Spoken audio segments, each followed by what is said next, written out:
Veda. She was around long before Sita and Draupadi. This is a book, it's a mythological fiction, but it is based on the Queen Vishpala, but reimagined a queen who has largely been forgotten. And there's actually very little written about her.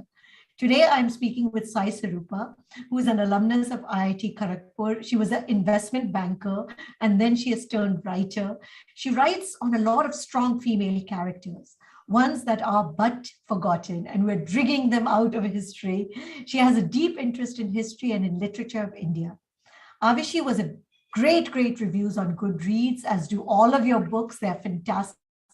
This one was your second book, and you've written 3 more. So along with this one, you've got Abhaya, Rukmani, Draupadi, and Mauri.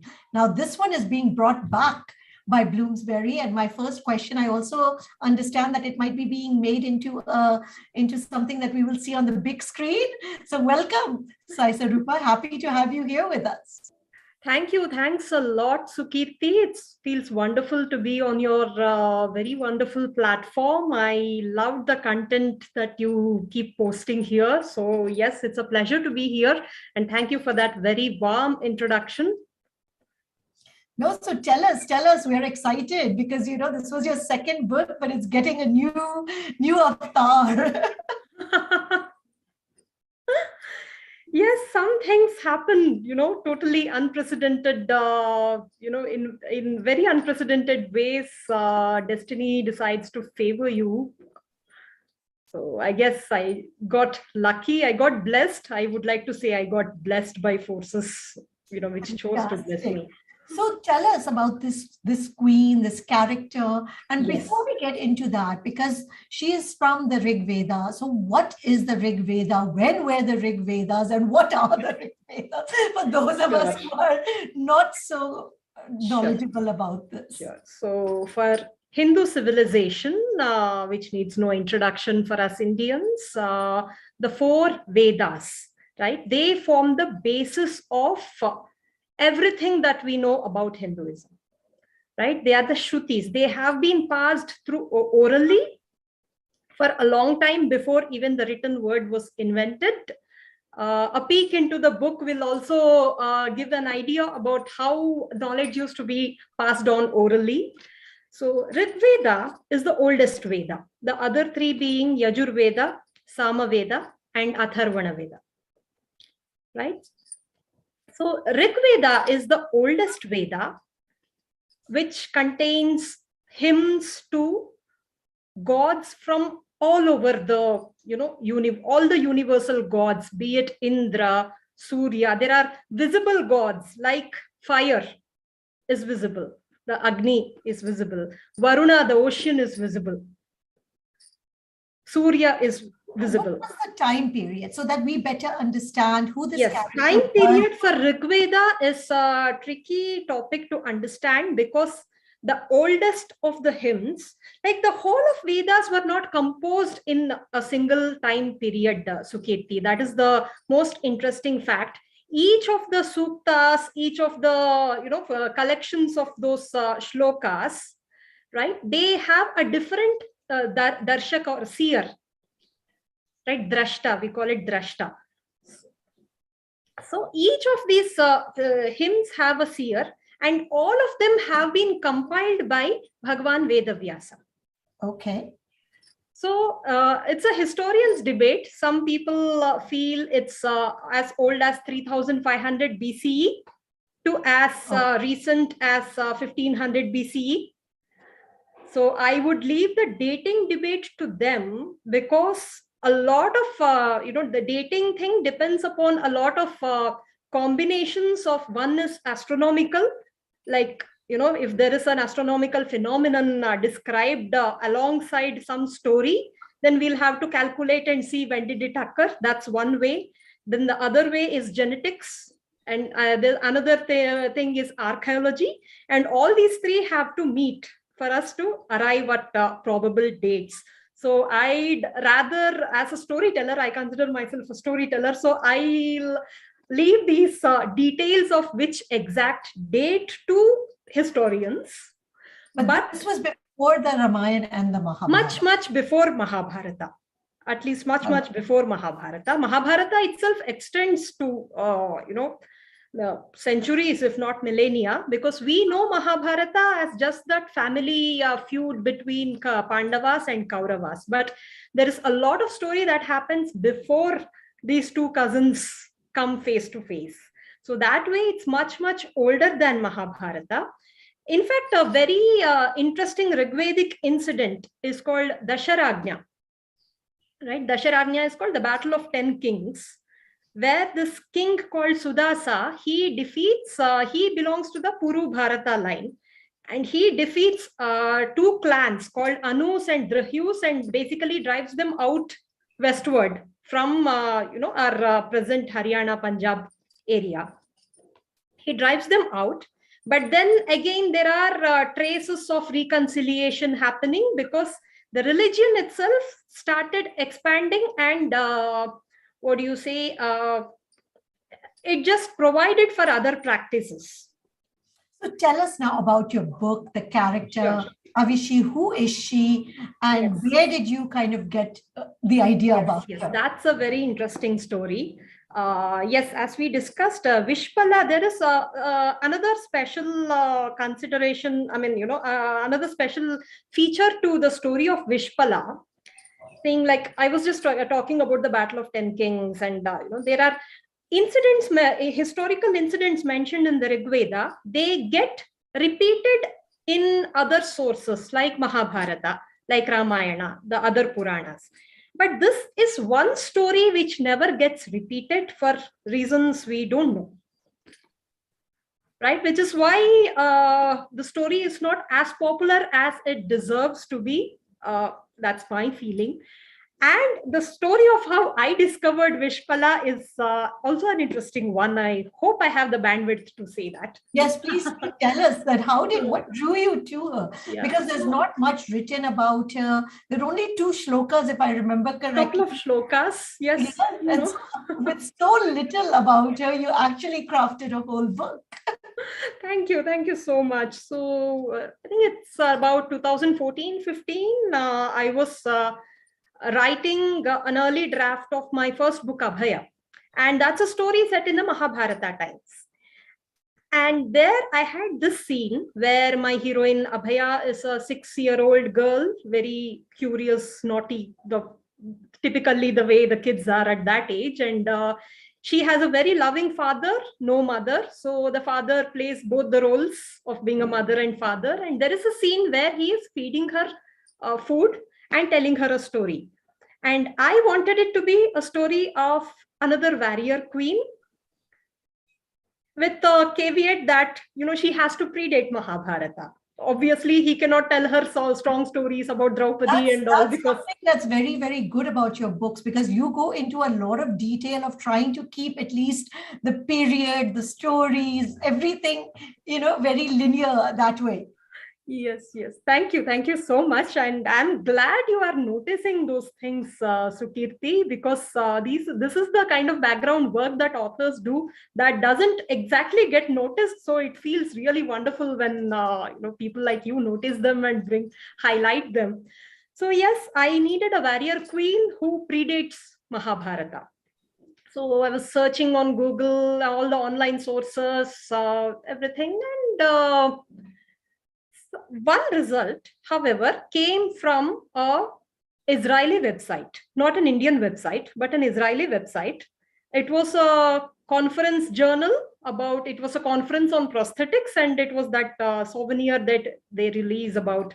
So in that, there was a chapter called History of Prosthesis, where they mentioned the concept of prosthesis was mentioned in the world literature for the first time in the Rig Veda, where Queen Vishpala loses a leg during a battle, and she gets a artificial limb with the blessings of Ashwini Kumaras. They are the divine doctors. Now there is an interesting difference. There's a unique aspect to this story. If it was just about gods and miracles, right? They could have given her a whole leg. They could have just made it like she was never injured, and there are a lot of other aspects like that. but it was specifically mentioned that she got a metal leg. The word used is ayasa. Ayasa could mean iron or it could mean copper. So it's Again, the first that's robotic leg also. exactly. So that's again a historian's debate of whether it is Iron Age, Copper Age, Bronze Age, and all that. But the fact remains that it's the first case of prosthesis. If you consider it history, then it is in some way it was true, if not in such a poetically fantastical way, but in some way it is true. But either ways, even if people don't consider it true, it's an idea that stayed on and is being practiced for millennia. No, but it's fantastic because you also talk about Vedic India's, I mean, that it was very, very advanced in science and society those days. Yes. Was quite advanced. And these type of clues really give us that inkling about how advanced society was. Tell us a little bit more about that what was society like, especially in the Rig Veda, because it is really fascinating because the way you describe it, and especially for women, it's an eye-opener. Yes. Because Rig Veda is one of the, among the 4 Vedas, Rig Veda has the maximum hymns where the drashtas are rishikas, female rishikas. Right? We can Ghosha, Apala, Lopamudra, all those Vagambrani, that's the most, I would call it a kick-ass hymn in Rig Veda. It's called Devi Suktam, because a lot of suktas, they venerate the deity in the second person. Say, you are the, creator or, protector, whatever. But only Devi Suktam says, I. It comes with that, the union between the god and the seer. Right, so Devi Suktam. So Rig Veda, we just don't need any more proof that in the Rigvedic period, education was, given to both genders without that discrimination. And how that education got used is another topic. But at least at the knowledge level, it was given to both the Rishikas, as there were Rishikas, there were Rishis, there were warriors like her.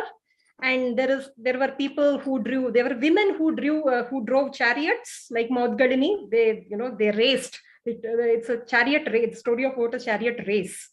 So there were women in every walk of life, right? From rishikas, warriors, business women, and in the hard labor, zones of hard labor. So it was essentially a very egalitarian society when it concerns especially the gender parity.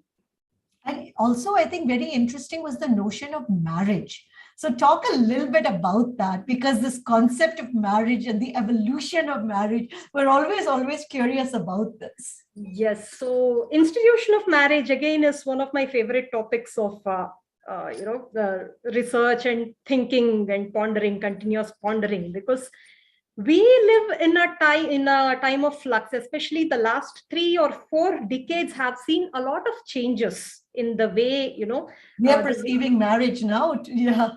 Yes, the way it was, say 4 decades back, or 4 or 5 decades back, the way women, the education was, the way women got into the field of education, it was considered a breakthrough when, there was a first, okay, she's the first woman doctor, she's the first woman engineer. It's rightful to celebrate them. We have to celebrate each of those icons. But then we came from a civilization where it was the norm.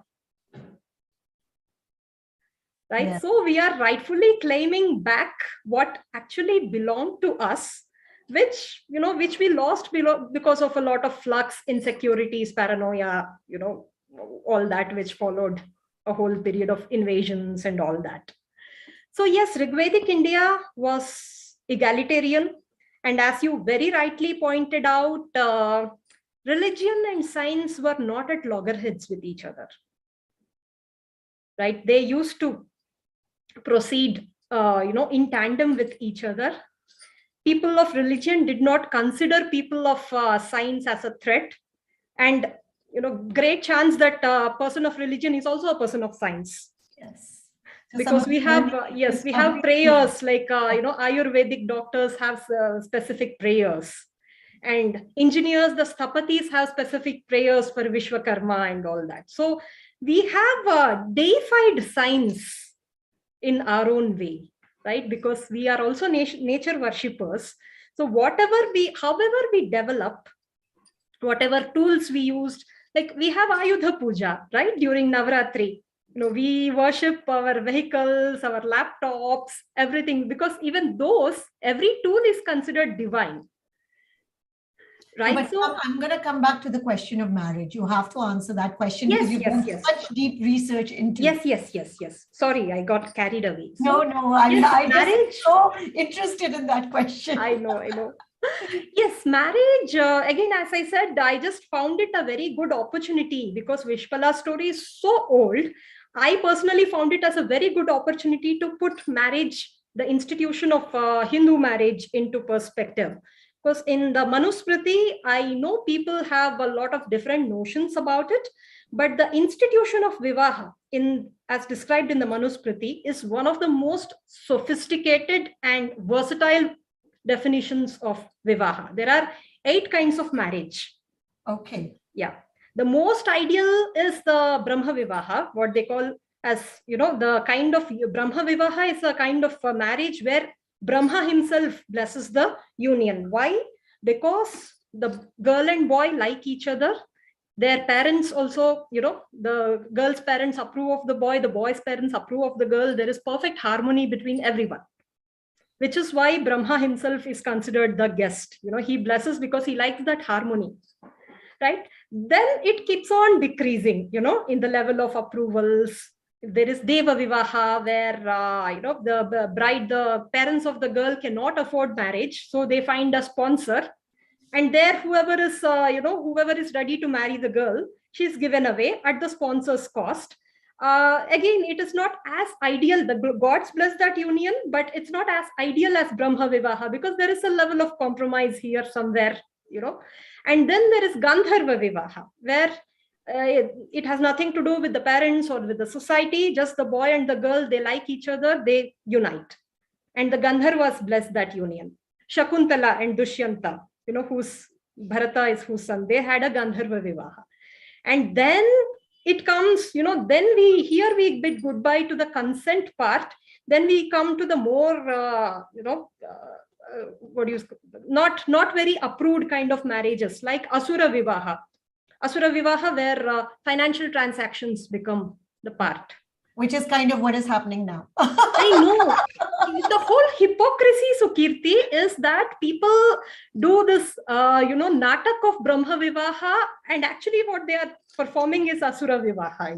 It's actually an insult to gods. About these 8 types, because that really, begins to understand the moral codes about life. Choices and why we're doing things that we say is based on religion, but it's not according to the what we do, what we follow today is not at all. We would ourselves be surprised about how we have departed from that definition. So anybody when they try to brag about dowry or blame the Hindu past for dowry, I say this is what is called Asura Vivaha, at least don't invite gods for that marriage, they are going to be angry at the financial transaction that is happening. And then comes Rakshasa Vivaha, where the bride is abducted. This is what happened in Ramayana, or what he wanted to do, like when he abducted Sita. Yeah, exactly that. But it did not become Vivaha because this one. But we see the instance of Rakshasa Vivaha in Mahabharata, where Bhishma tries to. Bhishma, he goes and captures the princesses of Kashi. He brings the princesses, and what follows is not good. Yes. Right. No, but fascinating. It's totally and then there is Paishachika Vivaha, which for all practical instances is rape. Okay. So even back then, they were very, very clear. Very clear. Is the one that where both the couple are agreed, the family is agreed, and that is actually the best union. Yes, and he makes this distinction of which are approved to be officiated and which should be accepted because the children of such unions should not suffer. Okay. Right. So wherever consent of the bride is there, those are the kind of marriages where the Purohits can officiate. They have the permission to officiate. Otherwise, it's equal to insulting gods. But things like Asura Vivaha, Rakshasa Vivaha, Paishachika Vivaha, of course, there will be no Brahmin should be officiating such kind of marriages. But if I something has say this even more louder so that the Brahmins are hearing and the Pandits are hearing. So that no, I mean, they cannot because it's an insult to gods. It's a total insult to gods to insult the consent of a woman. But in case it has happened, the woman and the children who have, who are the consequences of such a union, they are a part of a mainstream society. So there is no concept of an illegitimate child, right? Every child is the legitimate child of his father. So that was the, I think that was the whole crux of, how wedlock and marriage was conceptualized, so that no child is not given the, is robbed of the name of his father or her father. So that I think it's my study, but that became the foundation of this wedlock, couple, family, so that the next generation does not suffer. But they also, in this one, the idea of a woman with a disability and being able to overcome it, that is also a very central theme of this book. Yes, very much. So disability, I have a personal liking for this field because I suffered from birth disability due to a birth accident. And I'm a left-hander because of that. I mean, I cannot use my right hand as a right hand. So I was trained to be a left-hander. So I do have a soft spot for all stories with disabilities. And yes, so there is a quest. The story, of course, it is about this very kick-ass heroine, who can fight very valiantly, but also I wanted it to be a story about, an invention to help the disabled, so that, they are a part of mainstream life. Just because you lost a limb, that should not result in the person getting, being unable to pursue any vocation. No, I think that should have been the driving factor behind prosthesis. No, it is. And it's fantastic to see that so long ago that they were thinking about it, and the reality is now actually happening. So, yes. But you've written about Abhaya, Rukmani, Draupadi, and Mori. Now, what is fascinating about them? And the second question, when women write about women characters, and especially strong female characters, they're automatically labeled as a feminist, and that we are shortchanging men. Is that the case, you feel? So I'll come to the second question first. It's like, we can never make everyone happy, Sukirti. So whatever I write, there is always, always somebody calling me not as traditional as they like to be, and there is someone on the other side also saying, okay, she, she's kind of reinforcing the age-old stuff and all that. So yes, people also have their own journeys. We are having our own journey, and those people also have their own journeys. So there may be a time in future where their opinions will converge with ours. That's fine. Let them have their own learning curves. But yes, women writing about women is very important for two reasons. If we actually take source literature, like say the Vedas unabridged, Mahabharata unabridged, Ramayana unabridged, there is a lot of space given to the feminine, positive, negative, intellectual, valiant. In every space, there is a lot of space given to the feminine, especially in Vyasas, the Mahabharata. Every woman has, something special about her, something unique about her. No woman tries to copy another woman. There is no ideal mold. Kunti is Kunti, Draupadi is Draupadi, Shakuntala is Shakuntala, Savitri is Savitri. Each one has, her own unapologetic journey. But when it comes to retellings, abridgments, and those the smaller the story becomes and it is retold, somehow it has become a very male-dominated narrative. that has been a choice of later poets, not the source poets, but the later poets, who had very focused ideas on what a nayaka, a hero should be, what a heroine should be, and the aesthetics. And that again further, became, that was at least the aesthetics. But then the whole social flux that followed, it became more and more male dominated narrative. No, it is true. And it's great that we are seeing a lot of women writing about women. Yes. So writing. there is a bit, and especially in English language. Yes. Right. And do you get labeled a feminist? And do you get this, that you're shortchanging men? I make a conscious attempt not to shortchange men, at least because I love exploring male characters in all kinds of situations. I love exploring relationships, the male-female relationships, whether it's a brother, sister, father, daughter, lovers, mother, son. I love exploring all those relationships and, exploring both the genders. So I try my best not to shortchange anybody. And it's difficult to shortchange, Sukriti, if I can, share a secret. We can't proceed once we think that we have influenced, as authors, we have influenced the characters. The story turns very stale. It's not alive on its own. So it's not possible to shortchange and then proceed like the way, we wanted to proceed.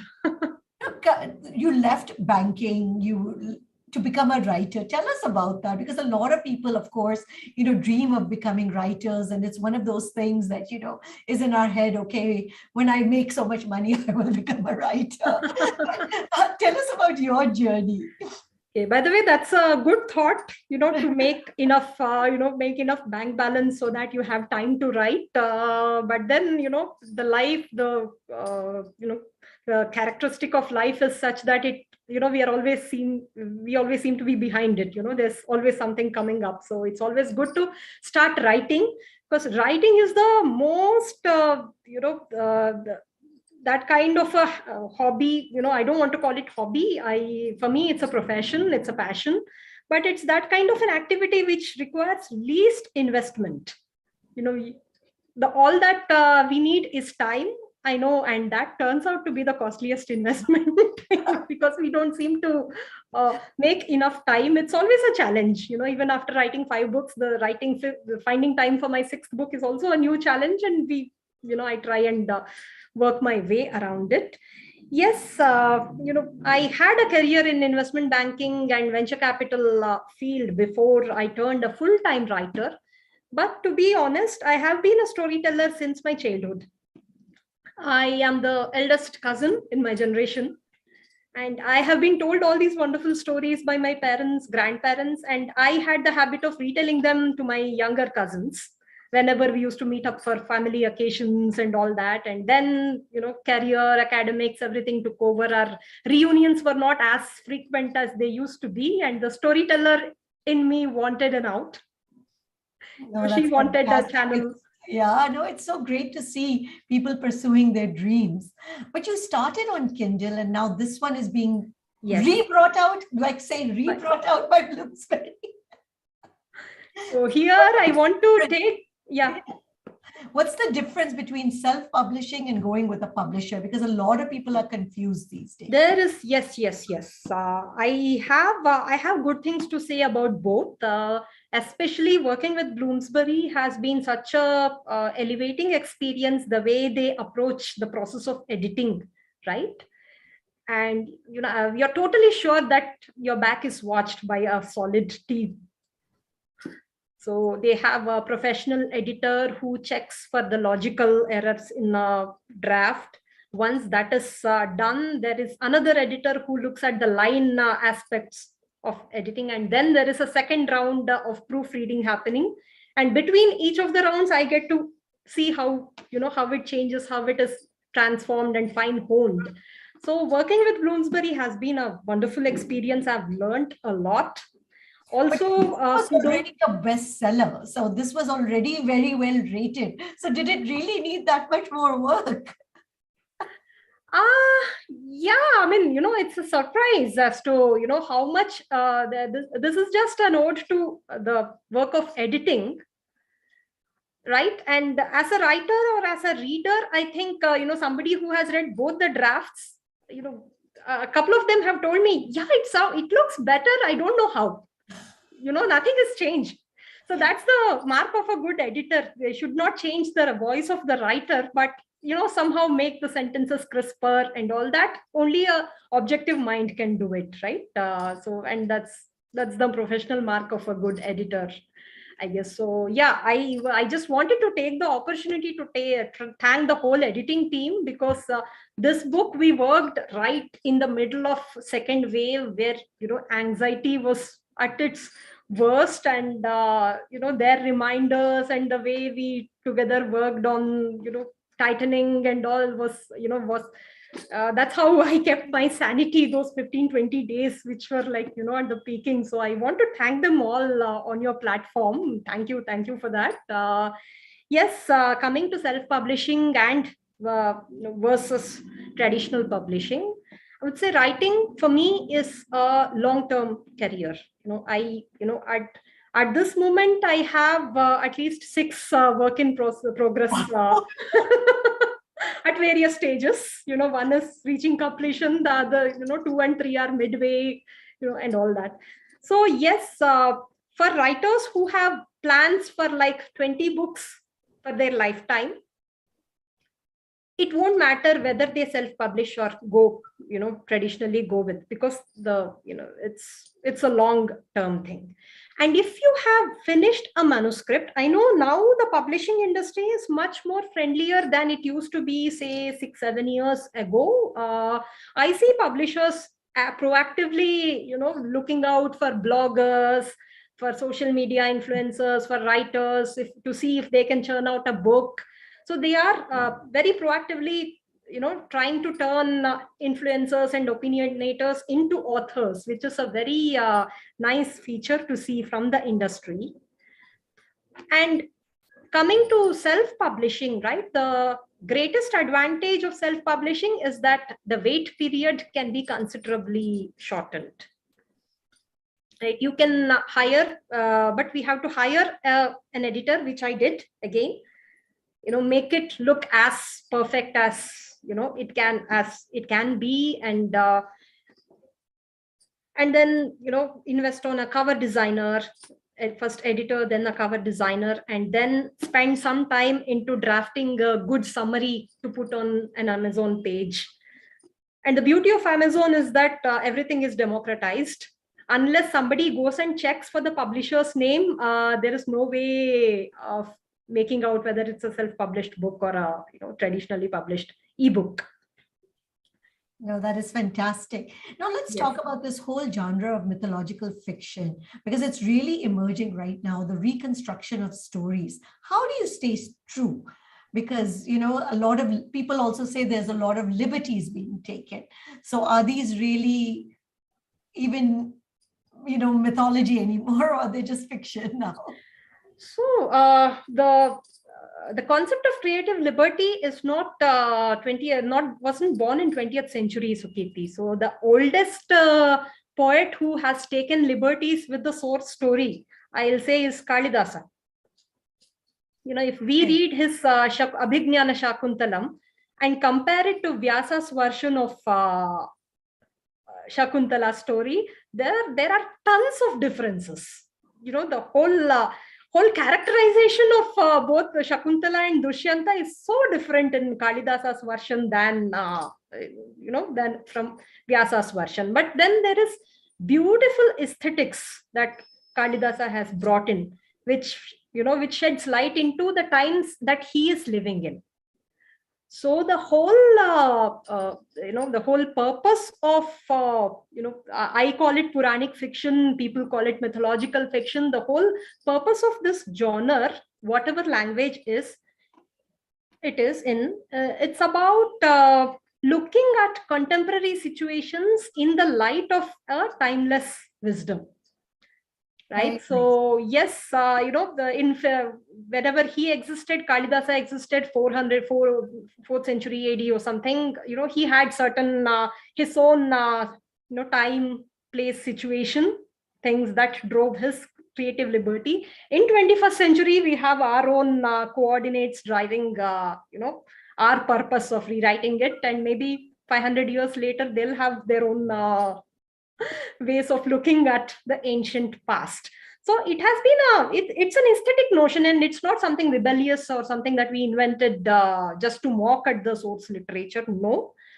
But yes, the way I would, as a storyteller, the way I would channelize my liberty is, again, let me quote a story about River Ganga. Right, and River Ganga was brought down by a king called Bhagiratha because he wanted her to bless his ancestors.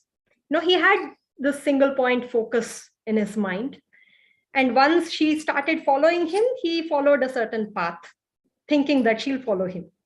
But Ganga has other plans. She knows that she is here for a larger purpose, so she isn't like following Bhagiratha like a good girl. She has diverged into tributaries, then they again go back, they have their own journeys, they reconverge back. Ultimately, she reaches where Bhagiratha wanted her to reach, but her journey is vastly different from Bhagiratha's single. So I call mythological fiction or Puranic fiction as a parallel journey to the source. Source is a highway, and this is that beautiful countryside journey where we get to observe a lot of detail. Nice. Now, of course, you kind of tempted us. You're almost finished with another book. So what will we be seeing from you next? So yes, the two books that I have in mind, I have just come a little more towards our time period, that is the 16th century. Not 21st century, but compare it to 3000 BCE. I guess 16th century is like really modern. I'm exploring the story of this queen who fought off invaders. I'm afraid I can, that's the all detail that I can share right now. That's an interesting project. And another thing I want to pursue, I've started upon it, is novel, again based in Mahabharata time period, but from a male perspective of a very undersung hero from Mahabharata, that is Satyaki. Right, and it has been a creative wish for me to explore a story from a totally male perspective, just for a just as a creative challenge on whether now let me see what they'll say about a woman writing about man. Very nice. Very nice. We look forward to them, and thank you. I think you gave us so much wisdom in this very short time. Thanks a lot. I am glad you found it nice and interesting.